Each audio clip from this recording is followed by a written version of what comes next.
Hello, everyone, and welcome to another episode of the Capital Gains Tax Solutions podcast, where we believe most high net worth individuals and their professional teams struggle to find great capital gains tax deferral options. Not having a clear plan is the enemy. Using a proven tax deferral strategy, such as the Deferred Sales Trust, is the best way to exit your highly appreciated assets tax deferred so you can create, preserve, and grow your wealth. I'm your co-host, Chris New York, filling in for Brett Schwartz. And each episode, I'm joined by some of the best wealth, business, real estate, and leadership individuals in the world to share ideas, deal stories, and inspiration. So together, we can make complex tax deferral strategies simple and passive income plans achievable. We're also streaming on Expert CRE Secrets, Capital Gains Tax Solutions YouTube channel, the Kingdom Luxury Realty YouTube channel, and the Kingdom Luxury Realty Facebook channel. And I'm so excited about our next guest. The legend himself has been in real estate since the early 80s, and over the career have acquired close to 5.5 billion worth of real estate. He's got a wealth of knowledge that he's about to dump on us, and so buckle up, guys, because it's gonna be awesome. So, Mark Hamilton, how you doing? Good, Pierce. Thank you for having me on your program. Yeah, absolutely. So that's quite a feat that I was reading in your company's LinkedIn bio over there. So how did you get there? Well, it didn't happen all at one time. As you mentioned, you gave people a clue that I've been around for a while. And in fact, I got into real estate truly by accident. We can go into that if you want, in 1981. But the long and the short of it is when we started buying assets, it was a very small organization. We were doing very small things. The first iteration was my wife and I. We bought a duplex that was kind of a horror show, but we rolled up our sleeves and turned it around and made it into something better. And then my boss at the time noticed what we were doing and was curious, and he kind of decided he wanted to play angel investor. So he put up the money, and we did I found the assets and handled the transactions. And my wife quit her job running a factory for her family, and got her general contractor's license and started running the jobs. Shortly after that, we became partners with another married couple who were doing the same thing. They were friends of hers from back east. And we were really focused on, what you might call rough and tumble real estate in transitional neighborhoods in San Francisco. And it worked out. We were good at it. We liked it. We all quit. We all ended up ultimately quitting our jobs to form a little company, and that was in 1988. And there were 4 partners and 1 employee. The employee was my brother, but he knew his way around a piece of property and knew how to manage subs and get work done. And then it just grew. It wasn't always, it wasn't always painless, and there wasn't always growth. There were periods of idleness and periods of pain. And by the early 90s, our partners split up, and that was the beginning of the dissolution of that enterprise. And it went into another configuration first, but my wife ended up taking the management operation and building her own management company, and I took the investment into the business and continued doing this. And in the 90s, I operated interchangeably with a couple of other partners. We were still using friends and family money and our own sweat equity and putting our own skin in the game. And then so by the end of the 90s, I probably had a portfolio of around 400 units, maybe not quite that. All of it in the Bay Area, San Francisco and Oakland. All of it value add property.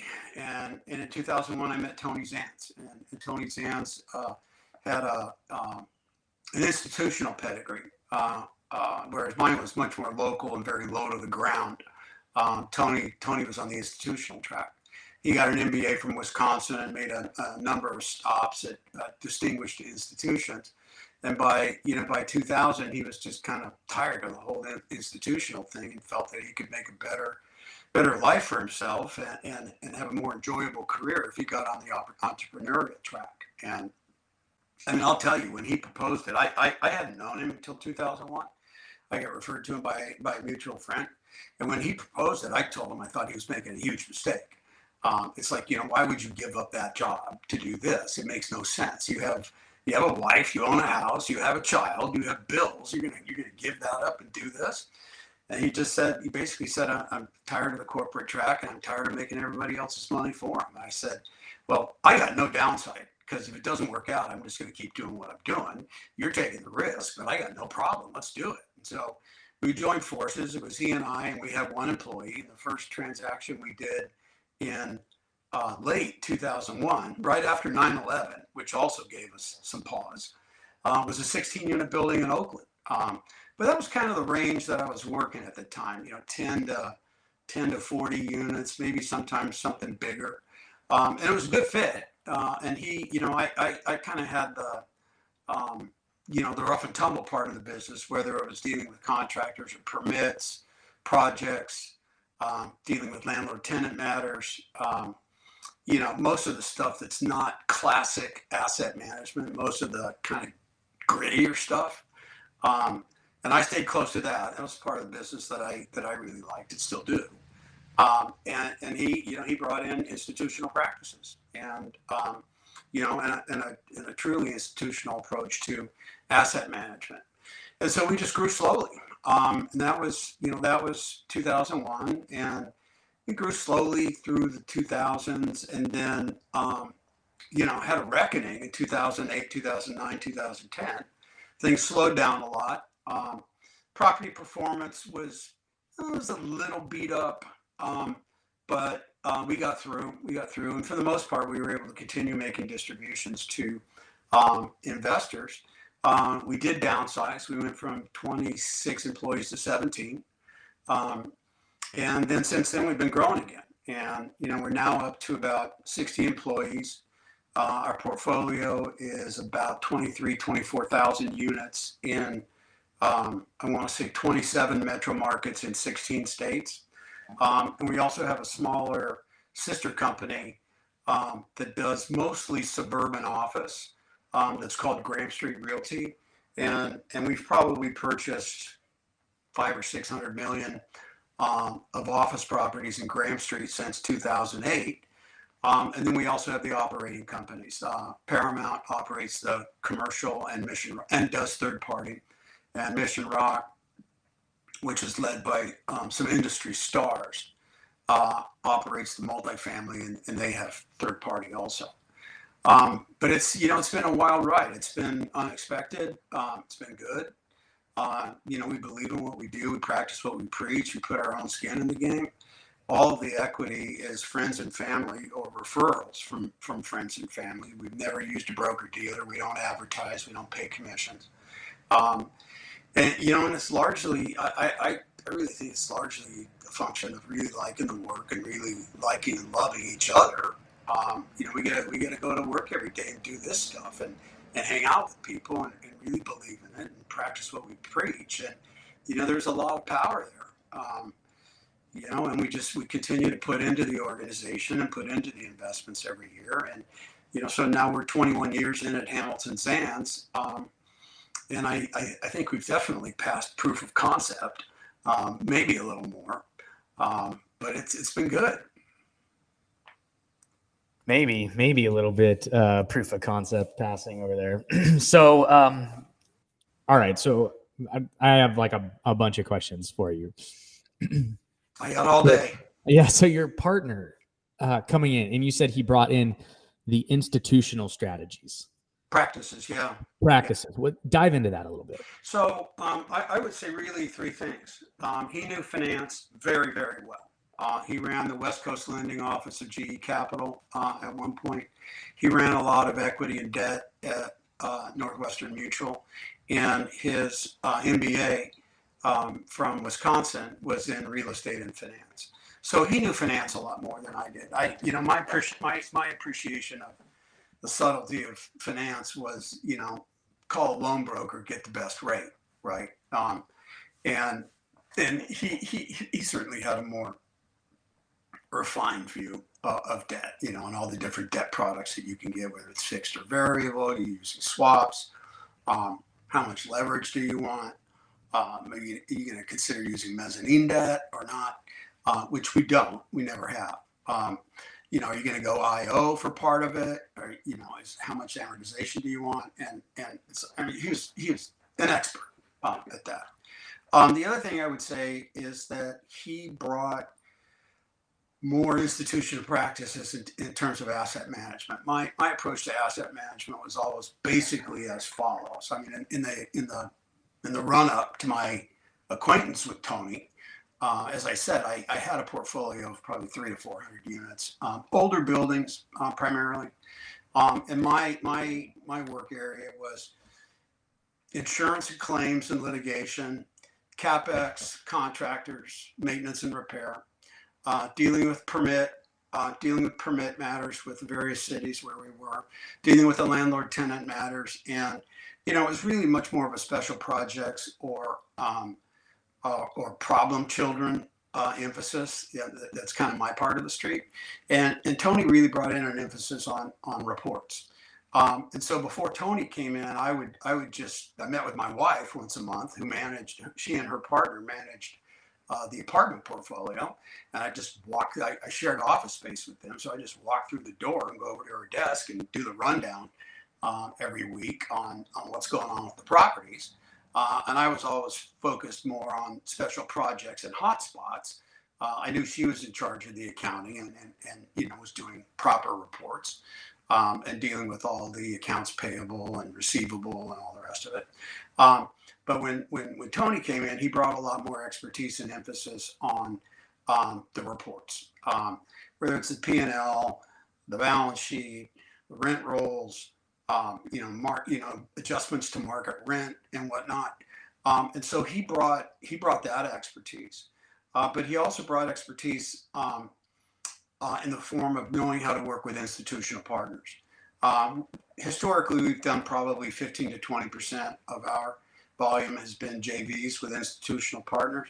And Tony, I've learned a lot from him in the last 21 years. And I certainly can hold my own in conversations with institutions. 21 years ago, that wouldn't have been so. And so, it's just a really good fit. And, temperament was a fit. And, the things that are important, like culture and ethics, were a fit. And consequently, we've been able to draw a lot of really outstanding people into the firm. And last year, we promoted Kurt Howcooper, who joined us in 2003. We promoted him to CEO, and he's a partner. And then we promoted 6 senior staff into partnership positions. And so I would really just say that so much of it has been about loving the work and getting to run with great people, and being honest about it, right? Being serious about the work and not kidding ourselves about things. Apartments it's a daily grind. If you're on site at any of the apartments, it may be an hourly grind. There's always going to be activity. But if you show up for the work and you don't try to kid yourself about the work, you're probably going to be okay. Some of it is about problem solving, but it's worked out. Yeah, no, absolutely. So the institutional practices that came in were just creative and a in-depth knowledge of how to finance a lot of these deals. And then on top of that, having the reports and everything that were squared away so that when you went to go get those finances, things were super simple. They were just streamlined and real easy. So he knew how to basically get you guys funded for all of these deals. Yeah. Certainly I've been doing it at that point in time. I'd been doing it for more than 15 years. But it's pretty basic. I had lenders that I worked with, and when I needed a loan, I'd pick up the phone and get started.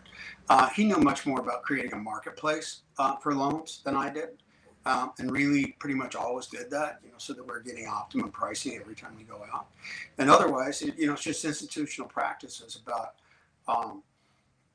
accounting and reports and balance sheets and all the rest of it. And he had a real, and to this day has a real passion for that kind of stuff. So how do you create that marketplace? Well, in very simple terms, one way we're doing it now, and it happens most often on the commercial side right now. I can speak to how we finance on the apartment side as well. But when we're doing a commercial transaction, which is going to be office, or it's going to be office flex, um, the our partner who runs that business is a fellow named Dave Messing, who's a banker by pedigree. He will hire a loan broker, and he'll make sure that the loan broker puts it out to a number of different lenders. If the loan broker is going to put it out to one lender or two or three, the loan broker's not doing their job. But the loan broker will probably put it out originally to, initially to maybe 10 to 12 lenders. And then, there'll be some who say no thanks, and there'll be some who really want to do it. And then we'll winnow that down to a pack of probably 5 or 6 lenders who give us term sheets. And so by going out to the marketplace for loans, it becomes competitive, and you have an opportunity to get the best terms. And that's how I would say it, again, in simple terms. You create a marketplace for your financing. On the other hand, for apartments are a little different. We're very loyal to the people who bring us properties. And so if we're going to refinance an asset, it is almost a certainty that we're going to refinance or put a supplemental on with the team who put the debt on in the first place. If it's a new acquisition, the truth of the matter is that in the marketplace today, most of your big brokerage firms, whether it's CBRE or Cushman Wakefield or Percadia, Walker Dunlap, Newmark, whomever it might be, the big firms that probably control 80 to 90% of the market above $10 million. The brokerage team will also have a lending unit a lender or a lending team in their organization.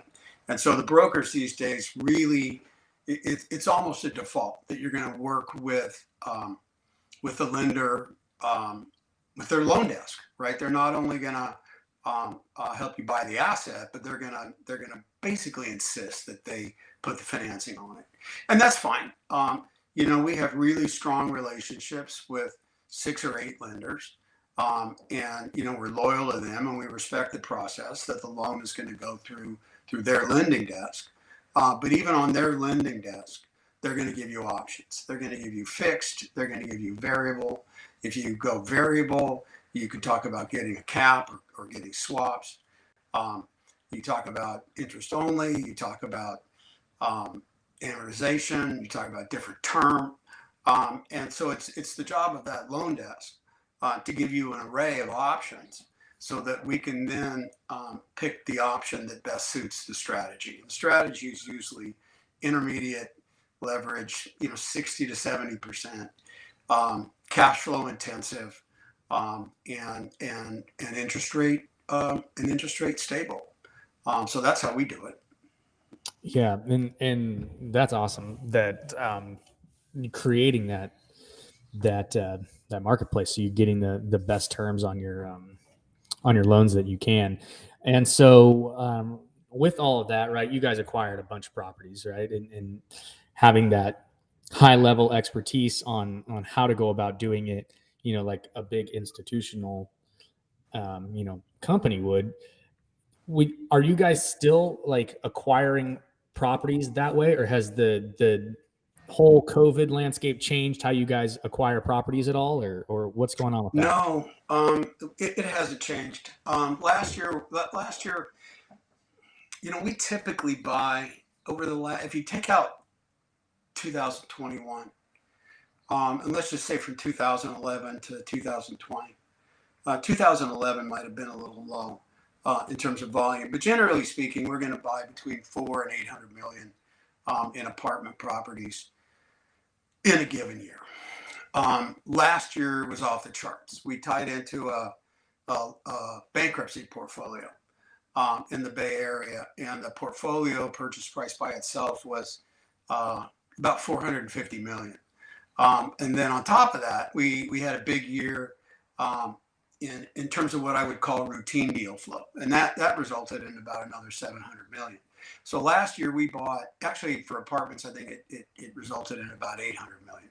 So we paid 800 million for kind of our rank and file apartment inventory last year. We paid another 300 million in apartments for this bankruptcy portfolio, and then we paid about 150 million for the office assets in the same portfolio. So between the two, we had about $1.3 billion of transaction volume last year, and that was unusual. And again, because it was bankruptcy, the ropes, the gears, the levers, the people involved, it was all very different. It was a one-off experience. There were people we knew. A broker was not retained. The bankruptcy court was obviously in charge and working through the trustees and the people on the creditors committees. And our partner, Kurt Howcooper, who's just relentless in terms of transactions, just got on it, stayed on it for about 9 months. And that was how long it took to close it. But we sourced the capital a different way for that. We put our own money in it. We also made sure that there was going to be room for friends and family, but we also did a JV with a large East Coast institution, and then we used Wells Fargo for the debt. Historically we've had a really good relationship with Wells Fargo for a long time, and this was more of a custom because of the state of the bankruptcy and the state that the assets were in at the time. It was more of a custom approach to putting the financing on it.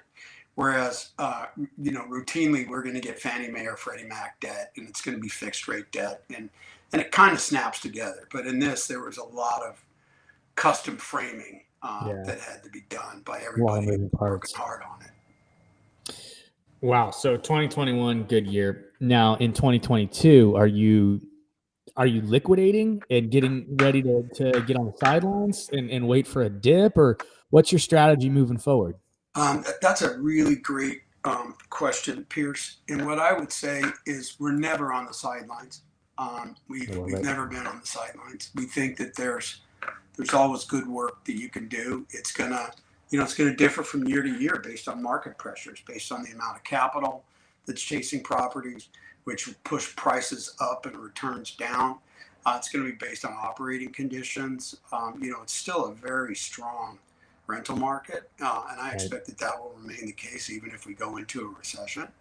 But I'm sorry, can you repeat the question? I totally lost Are you guys liquidating? No, we're not liquidating assets at all. In the last 15 years, 16 years, we've been out of contract as a buyer once for a week. And other than that, every other week in the history of the organization, we've had something in contract that we want to buy.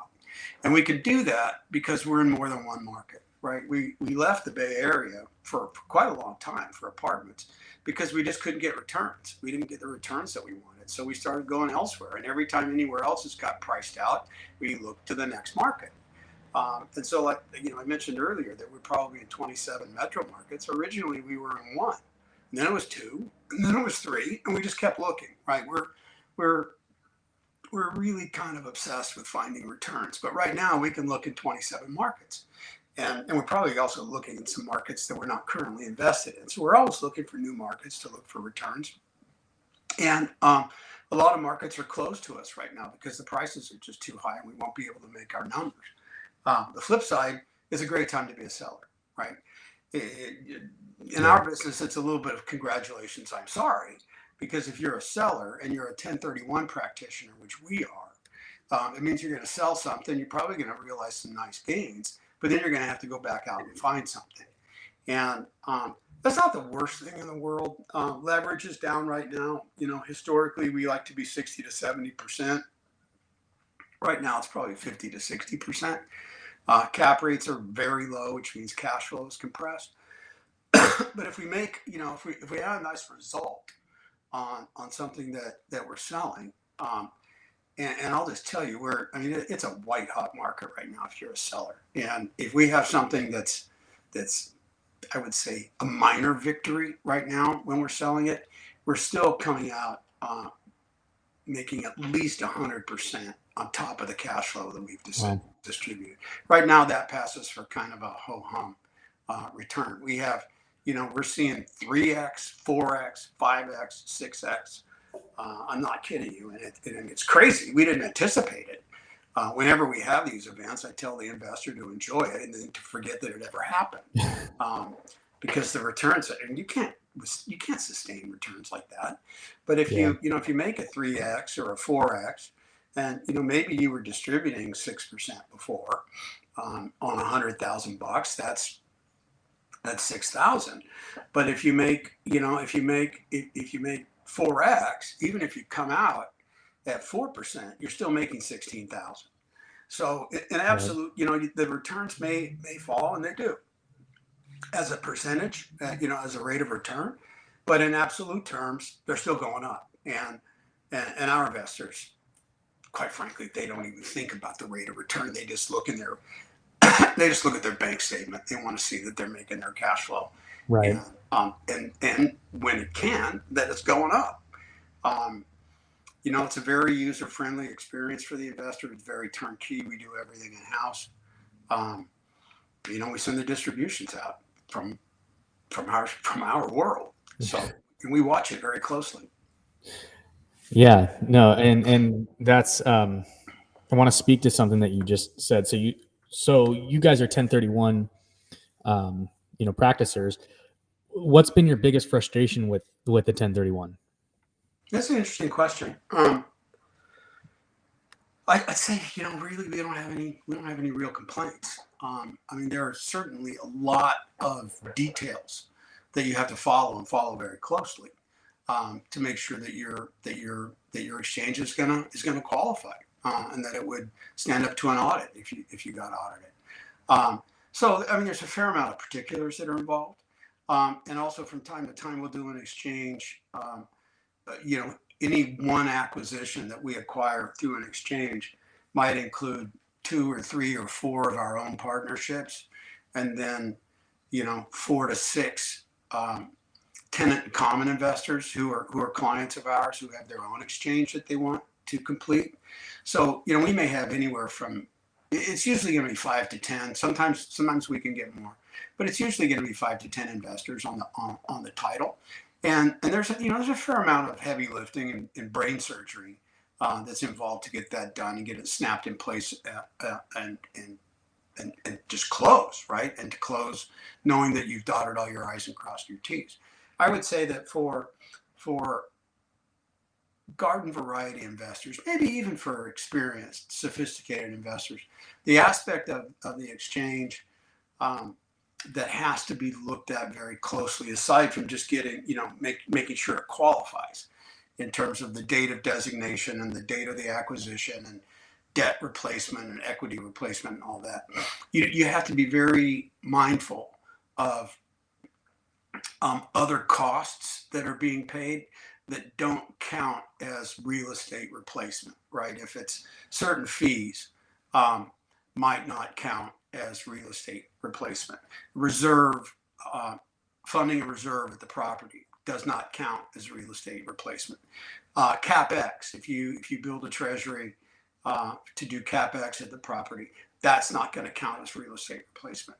And so you could tell yourself you've done the perfect exchange and still have capital gain exposed from it. And so one of the things that we do is we make sure that the costs, and uses of funds that don't necessarily count as real estate replacement, that we fund those with cash. We fund those with new cash, so that it doesn't create the capital gains headache for somebody who thinks they've done a perfect exchange.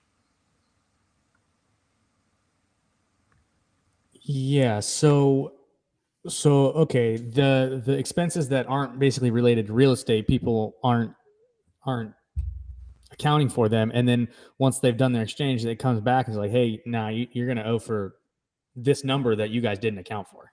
Sure. So let's just pretend that it's a $10 million asset, and you've got something that you're going to do a value add strategy on. You're going to do a lot of work inside and outside. The apartments, common areas, roofs, fitness center, clubhouse, parking lots, landscaping, unit interiors, etc. And let's just also assume that you decide to fund a reserve for operation.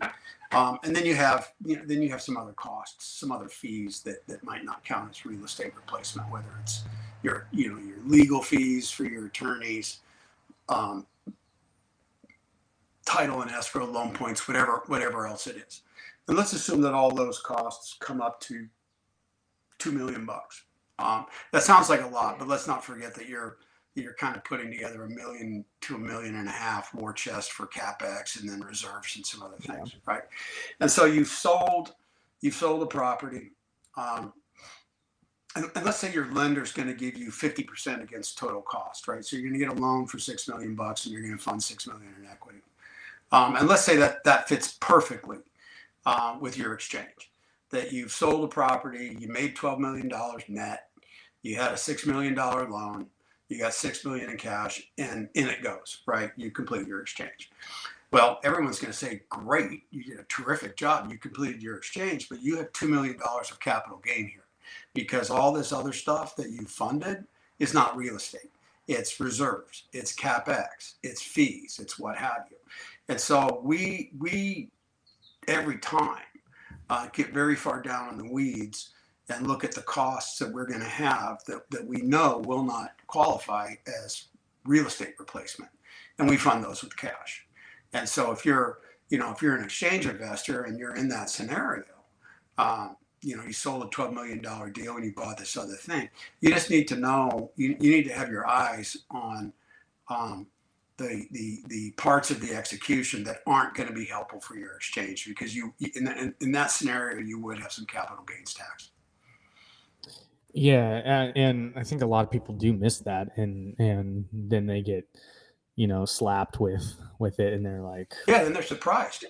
Yeah, I mean, the exchange accommodator is going to do his or her best to make sure your papers are in order and to make sure that you've designated appropriately within the 45 days and that you've closed on time and that your money moved and that you got new financing and all that. But your exchange accommodator is not going to get down in the weeds on other cost areas in your acquisition. And for that matter, your CPA might not either, unless you have a really good real estate CPA.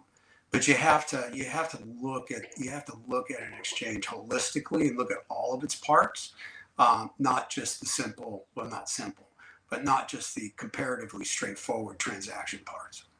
Yeah, absolutely. And that's one of the reasons why we use a deferred sales trust. We love 1031s, right? When they make sense and when you can find the right thing. But what's unique about the deferred sales trust is that you can sell an asset. It doesn't have to be real estate. It can be any asset, business, stock, commercial real estate, primary home, and whatever, Bitcoin. And then you can go into any sort of asset you want. It's not following the same rules as a 1031. It doesn't follow the time constraint laws. It doesn't have the like kind restrictions. So you can sell an asset, put it into super conservative investments, and then wait until that real estate deal pops up, and then you can go and you can purchase that deal. It's kind of like your ability to different codes and all that, but for conceptual purposes, it's kind of like 1031ing into a self-directed IRA account that you can use to go out and invest in whatever you want. And what's great about it too is that it allows you to break up syndications too. So if you got 10 of your investors and only and 3 or 4 of them don't want to go, well, if you're not buying those guys out or doing something else, right, you're basically your 1031's kind of dead. Well, in this case, you can basically use each individual person can use their own deferred sales trust and not have to pay the capital gains tax, and the ones who want to can just take their money and they can go. So it gives you complete flexibility to control the timing, the asset, what asset you go into, the investment, when and where, and it gives cash flow and diversification. It's a phenomenal tool. It also moves assets outside the taxable estate. And so you're not, your heirs aren't subject to that 40% death tax when you are liquidating those assets. And so that's a whole nother conversation. But Yeah. you You're know, gonna have a pretty big estate if you're paying any estate, any inheritance tax. yeah, you got to have over 20. It's like 22 million something. 25 million. Yeah. So, it's definitely up there. But those people do. Sure. I Of course. imagine you'll be up there. Well, maybe Maybe if I don't give it all away first. Yeah. So, but anyways, that's kind of cool. So I'm curious, have you ever used a deferred sales trust? Have you guys ever looked into it or heard about it? No, and in fact, Pearson, thank you for asking the question. I know very, very little about deferred sales trusts. I gather that some people might describe it as a tool for affecting what we would otherwise call an installment sale. That you put the machinery together and then put your asset in, and it goes over to somebody else, right? But in a trust, and then you can elect to get payments out of the trust. And as you get payments out of the trust, you have that money exposed to capital gains taxes, but you can time manage it that way. And to me, especially given the use of the term installment sale, whether you would say that's accurate or not, I understand it is, that installment sale is used from time to time to discuss deferred sales trusts. But that's a little bit like carrying paper. Carrying paper again is an installment sale, and if I using the wanted same to, code. yeah, if I didn't want the gain, or I didn't want it all at one time, or maybe I don't even want it in my lifetime. I could carry paper. I could sell something, and I could carry the paper. Whether I get payments on that periodically while I'm still alive, or we put a fuse on it so that it's not likely to come due until I'm gone, and then that goes into my estate. I get that those are means of managing the exposure, time managing the exposure, and sizing it periodically so that you're content about the taxes that you're paying as you do. We're straight up 1031 practitioners, and we use really three approaches. As I mentioned earlier, we're big practitioners of the tenancy and common structure, which we've been using for a very long time. Routinely, even on that first transaction that Tony and I put together in 2001, we put together a partnership. We didn't have to raise a ton of money. I think we raised $300,000 or $400,000. But we put together a partnership, and we raised a chunk of money inside the partnership, and his father was in an exchange. So that was our first. That was probably our first tenancy in common execution, but it was our very first deal together. And so you had two entities on title. You had this partnership, and then you had Tony's dad, right? And so we were able to basically, that was a very elastic structure, and especially in the years prior to 2008, with CMBS loans, commercial mortgage-backed securities loans, conduit loans, you could put as many as 35 people on title, which was a lot, right? And we were able to take exchange capital from people who wanted to give us $100,000 or $150,000 or something like that.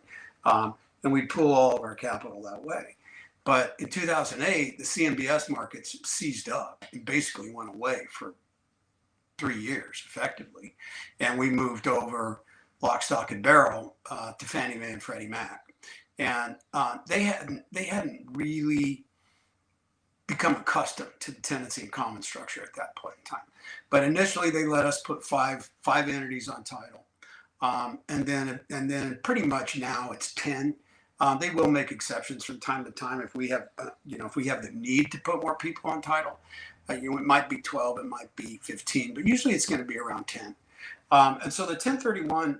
The garden variety 1031 and the tenant common structure has probably carried the burden for 75 to 80% of our transaction volume over the years. In the last few years, we've also started doing Delaware Statutory trusts, which is a different strategy, but it is once again a like kind strategy. It's not an installment sale. It's not a deferral. It's a like kind exchange strategy. We like that too.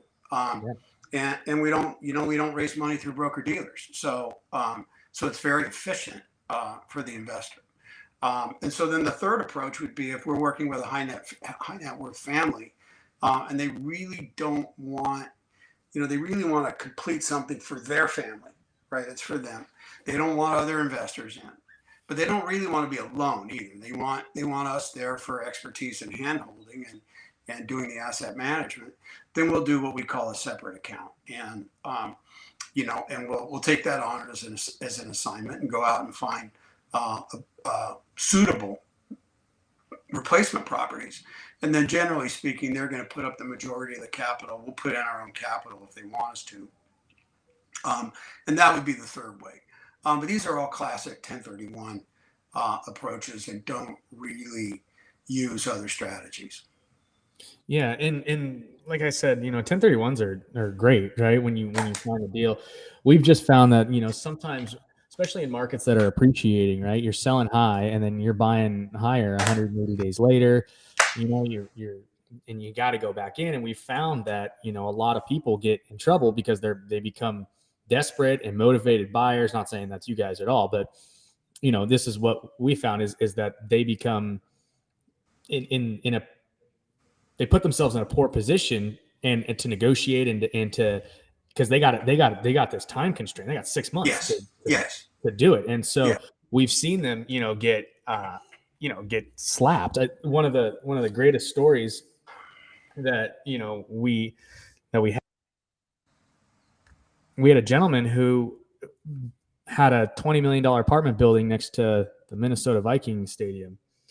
And he couldn't find an up leg for the 1031, and he ended up doing a deferred sales trust, sold the asset, deferred roughly $3 million in capital gains tax, and then put everything into super conservative bonds and mutual funds, 4.5%, and just kind of waited. And in 2012, the bank called him and they're like, "Hey, that property you sold back in 2006, that one to the 1031 buyer." And they're like, he's like, "Yeah, what about it?" And they're like, "Well, we're foreclosing on it. We want to know if you want to buy it back." He's like, "Well, how much is it?" And they're like, "It's about 40% off what you sold it." Wow. He's like, "Yeah, give me 3 days." And so he partners with his trust. He turns around and he bought the property back that he sold, and he got a brand new depreciation schedule on top of it. Yeah, of course. And so that's a good problem to have. Yeah. And the thing is that you get what you get with it. It is, you're spot on. It's a IRC code 453. It's a seller carryback at its fundamental core. But what's different about that between a traditional is that you get the benefit of the full capital up front without having to wait. And then you can take distributions when you want. And as long as you don't dip into principal, you're not paying capital gains tax. You'll pay ordinary income tax if you on the interest or whatever. But then it gives you the ability to go in, and you don't have to rely on someone else to, make sure your asset stays valuable. If you foreclose on somebody, right, who's to say that they managed it well? Probably not. And they could have trashed it or whatever. So if you default on them and you get your asset back, it could be totally devalued. That you got to go in and put a bunch of capex in or whatever the case may be. Well, there's an interesting stat. I mentioned that we work with institutional joint venture partners, and we've worked with Cantor Fitzgerald quite a bit. And worked with them, helping them get into the apartment arena for the sake of completing Delaware statutory trust investments. Yeah. And they told us that 6 out of 7 people who go into an exchange don't complete their exchange. Wow. That's staggering. Yeah, that's crazy. And to me, how I decode that is somebody sold it because they didn't want to own it anymore, right? They were ready to be done. They were probably going to make some money. Okay, so let's do this. We'll open the exchange. We'll open escrow, we'll open the exchange account, etc. The money will go into the exchange account. They complete their down leg sale. The money goes into the exchange account, and they look and they look and they look, and they can't find something that they're comfortable with. They can't find something that's less aggravating than the thing that they sold. They can't find a sponsor to work with who makes them feel comfortable. And it's like, why am I going to do this, right? I guess my downside is paying the taxes. But do I want to have sleepless nights, right? Do I like the strategy of the sponsor? Am I going to be happy with this asset? And so when 6 out of 7 punt after starting an exchange process, that tells you that people have second thoughts, as they should, right? It's for anybody, it's going to be a material portion of their life savings. You want that to be safe and sound, right? And you don't want sleepless nights. If you're going to do an exchange, you should whatever you're going to do, you should do it in a way that you get to sleep every night, right? And if you're not doing that, you need to look at other things. And so it may be that the deferred sales trust is a good alternative for people, because they're really ready to be out of the game. As you said, they sold high, right? They got their chips off the table when things were strong. They can stash their money into a structure and take it out periodically and pay the taxes periodically. If that helps somebody sleep at night, that's definitely what they should do.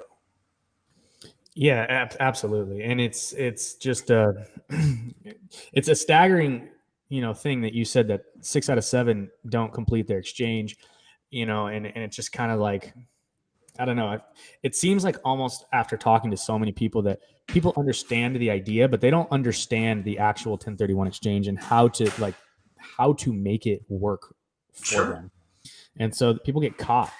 Well, And and then you got to put your money with a stranger, right? Even if you're going to complete your own exchange, your exchange accommodator is going to hold your funds for a while, and maybe they're right, not a stranger, right? Maybe, but your funds are going to be held by a third party, right? That probably gives some people the jitters. Um, and peace of mind. If somebody's contemplating an exchange, they're probably ready to be done. right, Certainly with their down leg. And the first thing you should get out of an exchange strategy is peace of mind.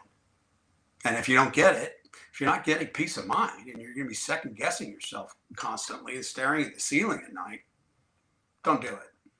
yeah, no, absolutely. And I think that's super sound advice. I've almost kept you for over 45 minutes here, so I want to make I'm sure game. I'm respectful of your time. But so I wanted to ask you: Are you guys currently just like hammering a particular market right now? More than one. The West Coast, things in the Western time zone are really hard to buy right now because they're so fully valued. I'm gathering that you might be in California. I am. Yeah. So prices are insanely high. Yeah, we're nuts. Returns are low. Leverage is low. So it's hard for us to acquire in the West right now, and that's certainly true of Arizona as well, and for that matter, Las Vegas. Las Vegas and Reno. Anything that's in the Western time zone is very, very fully priced, and I would include Utah there, although it's in the Mountain time zone. Oddly enough, we love Colorado, and we're still making transactions happen in Colorado. Colorado, the I-25 corridor of Colorado, from Colorado Springs through Denver up into Fort Collins, has been our number one market for the last 20 years. We've done more volume there than anywhere, and we've done a lot of volume in other markets, but Colorado's been number one, and we've had great results. And so, curiously, we can still, we're still working on Colorado. Texas, for the most part, we're selling right now. We have owned in New Mexico, but don't own anything in New Mexico right now. We're in the KC market. We're in the St. Louis market. But I would say where we're seeing the most opportunity is the Mid-Atlantic. I wish we could buy more in Georgia right now. Georgia is very fully priced. We've never owned in Florida, mostly because of yields. Yeah. But last year, the year before, this year, we're still getting good looks in North Carolina, Virginia, Tennessee, and Maryland. And I think probably 2/3 of our deal flow this year will be in one of those markets. And we do. That's what we do. We hammer it. We'll take in 3,000 to 4,000 submissions a year. Wow. We'll probably underwrite 10% of that or less, because it has to have a certain probability to it that it's going to work for us in order to want to underwrite it. And if we underwrite 250 deals in a year, we'll probably make 50 offers and maybe buy 15 to 20 properties. So you just have to hammer it constantly. And we have, we have a Wow. great transactions team. Our transactions team on the buy and sell side is 8 or 9 people, and it takes that to create any deal flow. How about like what about in like the Midwest markets? We'd love to be in Minnesota. Minnesota's the yields are low. We'd love to be in Wisconsin. Yields are low. Jury's mixed on Illinois.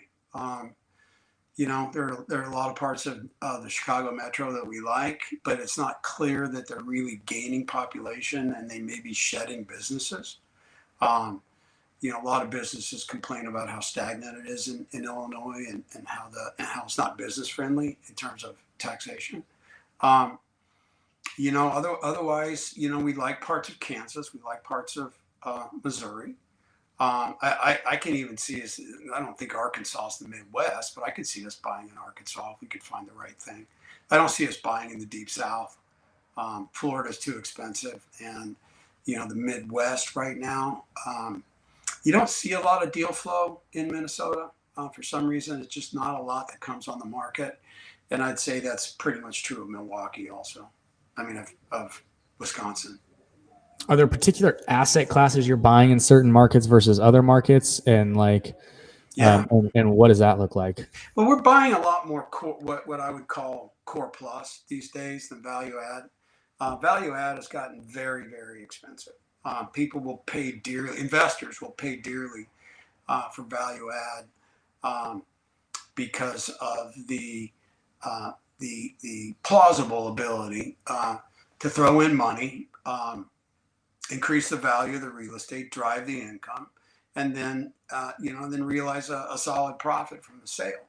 But value add right now, you're probably paying a 3 cap. You know, I think a 4 cap is the lowest that you should ever pay. Is the lowest return you should ever pay to buy any real estate. But we hear deals that are going down below 3 cap. Value add deals that are going down below 3 cap. And that's just, it's tough. If you're in our business, you also have to be willing to be your own biggest enemy when it comes to underwriting. You have to just be relentless on the underwriting. You have to beat the underwriting to death, so that you can really satisfy yourself without kidding that you're going to make your returns. And so, I just don't think that the yield is right now for value add. When we find value add, we can do it. It's an exception. We will still do it. This bankruptcy portfolio that we bought in Northern California was absolutely value add, a lot of heavy lifting. And so we will still find value add from time to time. But mostly we're doing core plus, right? Core plus is anywhere from new to 20 years old, but the vintage starts with a 2, it's 2000 something. And it might need a little brushing and scrubbing, and maybe you're going to go in and update things and the like, but you're not necessarily expecting value add returns. You're not expecting a 15 IRR. You're content to get something between 10 and 12. And you're buying nice real estate, and you're completing your exchanges, and you should have stable cash flow. And that's probably, if you take the bankruptcy portfolio out of last year, 2020, 2021, 2022, I'd say probably 75 to 80% of what we're doing is core plus. So A minus, B plus. Yeah, light. Even A, even A to A minus. It might even be A plus, but it's not going to, if it's A plus, it's not in Miami. It's not in San Diego. It's not in Orange County. It's not in Palo Alto. It's not in, it's not in Bellevue, Washington. It's in Reno, or it's in, it's in Richmond, Virginia, or it's in Nashville. It's in a second city or a tertiary city.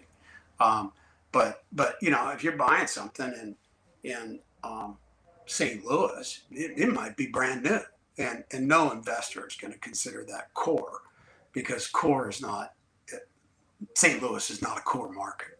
Yeah.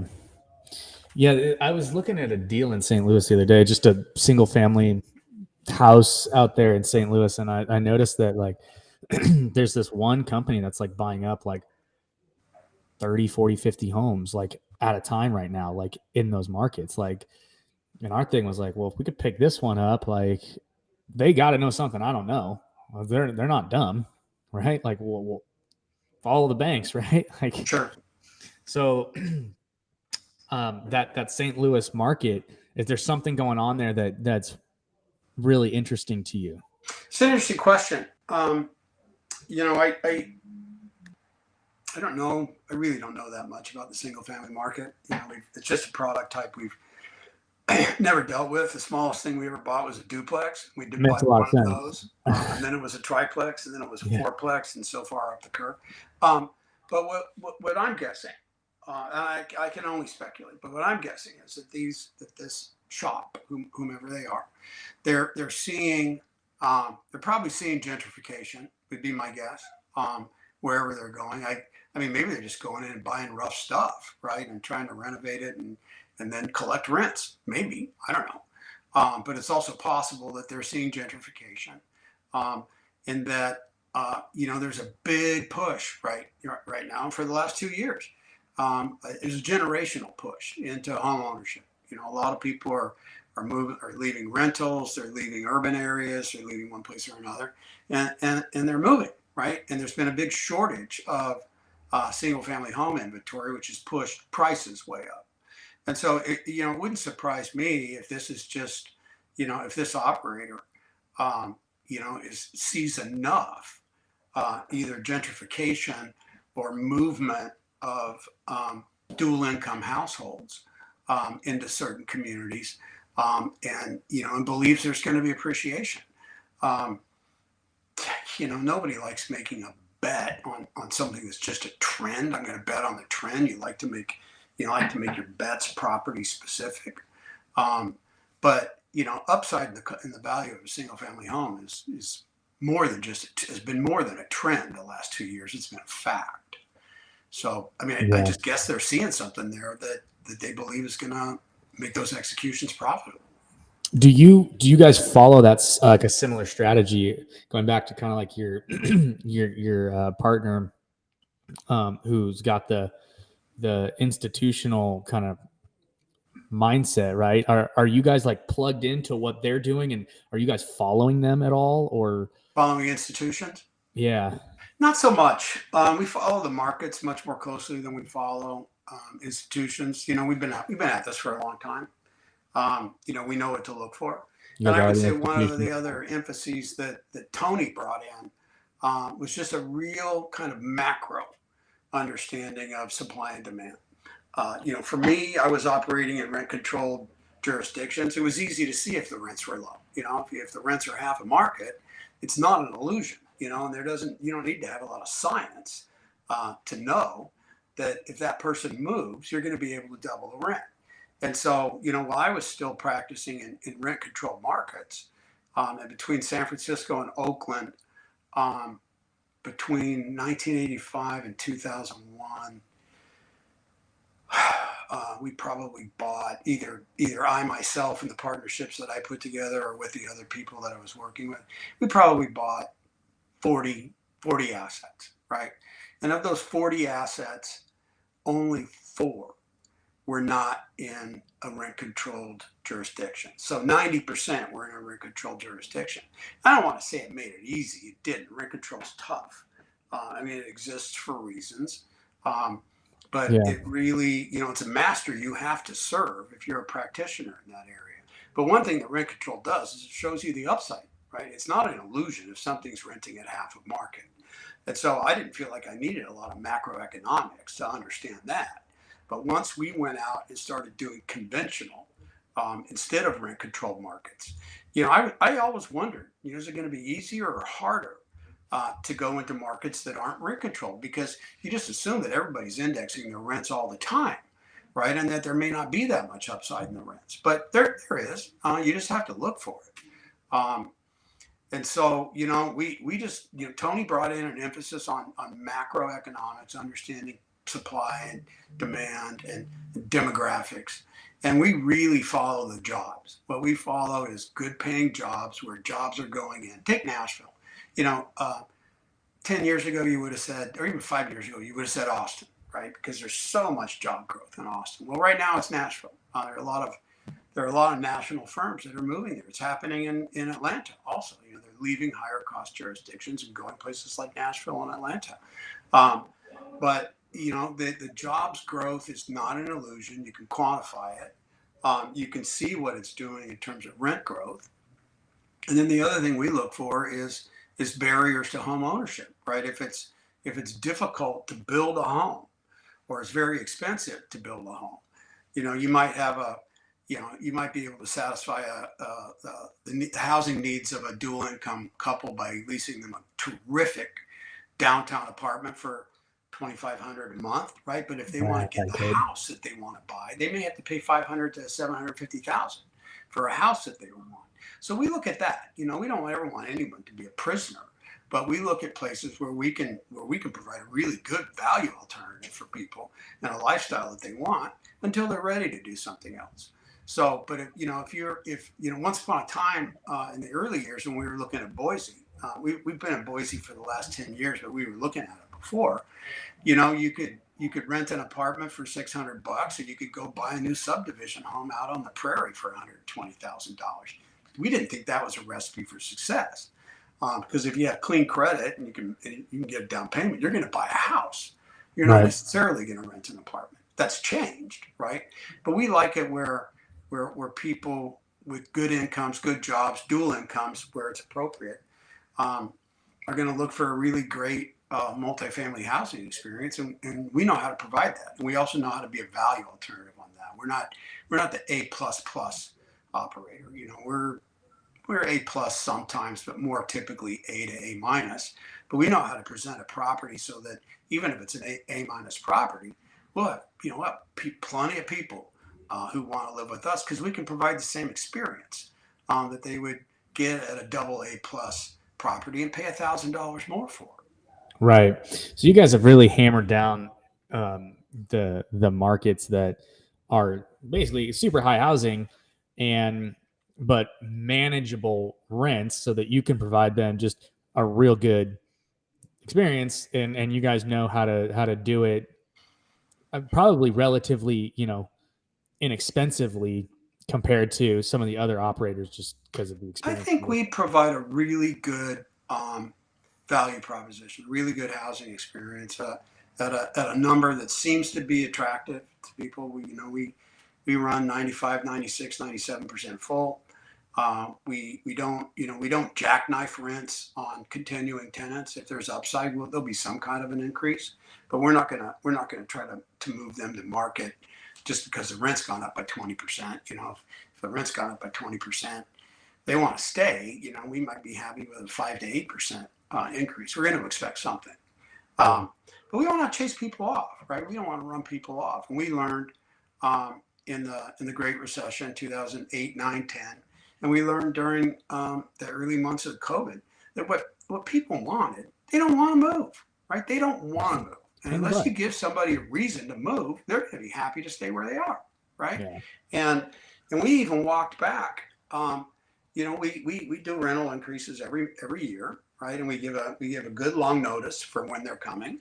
And we had given increases for we had given the increases or the notices for rental increases, and for January, February, March of 2020. And then when the shit hit the fan, we walked them all back. Right? Because we didn't want anybody to feel like they were being pushed. We didn't want anybody to feel like they needed to move. We wanted to help them stay. And we know that by being careful with turnover, right? Being mindful about your turnover and meeting the market, it's going to give you the best chance to stay full. And your best results are going to come the more fully occupied you are. Yeah, absolutely. And so we're gearing up on time here, so I gotta get you off of this. I'm fine. You can kick me off anytime you want. I'm having fun. But so are you guys finding that there are certain amenities or certain I don't know, lifestyle options or whatever that's like super attractive? And are you guys basically like taking this like templated model and just cookie cuttering it on every property, or how does that work? Pretty much. I mean, we like doing things where we could do them more than just once. We wouldn't just like we wouldn't want to buy one property in Omaha, Nebraska. If we had an opportunity at 6 to 10 properties in Omaha, Nebraska, and we thought we could understand them, we'd be happy to do it. But we don't, there's no real efficiency in doing something just once. So yeah, we have tricks of the trade. We have things that we look at. I will tell you that they're all pretty basic. The garden variety stuff is quite frankly, nice landscaping, a nice clubhouse, a fitness center, a pool, a nice pool area, a spa. These days, more and more, what you're doing is you're making sure that those outdoor areas are also outfitted with grills and one thing or another, and what we call an outdoor living room. It may be, it may really feel like an outdoor kitchen, right? Like a full-on outdoor kitchen with nice seating areas and the like. That's popular. We like doing that. You're going to do some stuff that's purely about design value, right? You're going to make your outdoor areas and your amenities pop, right? So that people really, get turned on when they see it. And then otherwise, you've got things like, dog parks, pet parks. We do that. We like that. Believe it or not, pet washing stations. Yeah, we have those. That's a big thing. Sometimes, if we have the room for it, we'll put in something like an outdoor car washing station. It's all pretty basic stuff. Of course, you're going to have outdoor Wi-Fi and all the rest of it. You're going to have in some of our properties we have bike lockers in the clubhouses. Sometimes we'll have a kind of a shop space that people can go in with their bikes and tune up their own bikes with, in the shop, or maybe it's tuning up their skis, right? If it's Colorado, it's that kind of stuff. But it's really mostly bits and pieces of little things that give somebody a perk, right? That are useful or fun, or pleasant to have, and that are easy to weave into the residents' living experience. But it's been a full-on arms race for amenities for probably, the last 6 or 8 years, and everybody's coming up with new things to put in. Yeah, interesting. Okay. Package lockers, package lockers. We like those. People like those. It's a good thing. It's just little elements. Yeah. So just going those little extra things that people might not do, and you guys do it, and it provides a better experience. And we have to remember, people vote with their feet, right? And if a couple of folks, have a household together, and they're going to go out and rent an apartment, they're not just going to come to your place, right? They're not going to see your place and, okay, I'm done, and can I sign a lease now, right? We love to look, right? People love to look. They like to see, well, let's go see this other one because that looked pretty good too, right? And so, whether it's because you have something that you haven't taken care of, or you have a conspicuous deficit of amenities, you don't want to give people an incentive to go somewhere else. You want to give them an incentive to do business with you. And by keeping things in good order and having good staff and having attractive amenities and being, and great landscaping and being easy to look at and pleasant to look at, you're giving yourself the best chance to have someone decide to, when they finally get ready to sign a lease, that they want to sign the lease with you. Yeah, I think that's super great advice. So, all right. Well, Mark, I've kept you for an hour. No, it's fine. It's been great. And I really appreciate your time. Where can people connect with you? So I always just give people my my email address. It's Mark, M-A-R-K, at Hamilton, Hamilton, Zanz, Z as in zebra, A, N as in Nancy, Z as in zebra, E, HamiltonZanz.com. We do have a company LinkedIn page. And we also, we have a great website. I mean, I'll tell you frankly, I do not hesitate to give our website a plug. It tells the story well. It's easy to look at. It's easy to navigate. It really gives a good overview of what we're doing and why and where. But if anybody wants to connect with me directly, just send me an email. Awesome. Yeah, I was looking at your website earlier. Millennial definitely did that one. Yeah. Oh yeah. I couldn't do it, and I had the Gen Z chick or whatever with all the, fancy Canva and the Wix thing. I was like, all right, you design it. Like, I'm moving on. Yeah. No, I did not design the website. But interesting. Cool. Awesome. And if you guys are interested in learning more about the Deferred Sales Trust, we have a mastermind every Friday at 10 a.m. Pacific, 1 p.m. Eastern. You can go to capitalgainstaxsolutions.com to learn more about that. That's capitalgainstaxsolutions.com. And Mark, I'll definitely send you an invite so you That'd can be great. come on. I enjoyed myself. I enjoyed meeting you. Yeah, absolutely. It's been an awesome interview. I got a ton of just phenomenal like value out of this. So thank you so much. Invite me back. Oh, absolutely. We have another one too that we'll definitely invite you on. So I look forward to it. Yeah, absolutely. So, and thank you again, everybody, for listening to another episode of the Capital Gains Tax Solutions podcast. As always, we believe most high net worth individuals and those who help them struggle with clarifying their capital gains tax deferral options. Not having a clear plan is the enemy. Using a proven tax deferral strategy, such as the Deferred Sales Trust, an accurate 1031 exchange, a Delaware Statutory Trust, a charitable remainder trust, is the best way to create, preserve, and grow your wealth. Please rate, review, and subscribe. Share, like, thumbs up, notification bell, all that stuff. And we'll see you guys on the next one. Mark, thanks again. Thanks a lot, Pierce. I'll look for you. Yep. See you guys.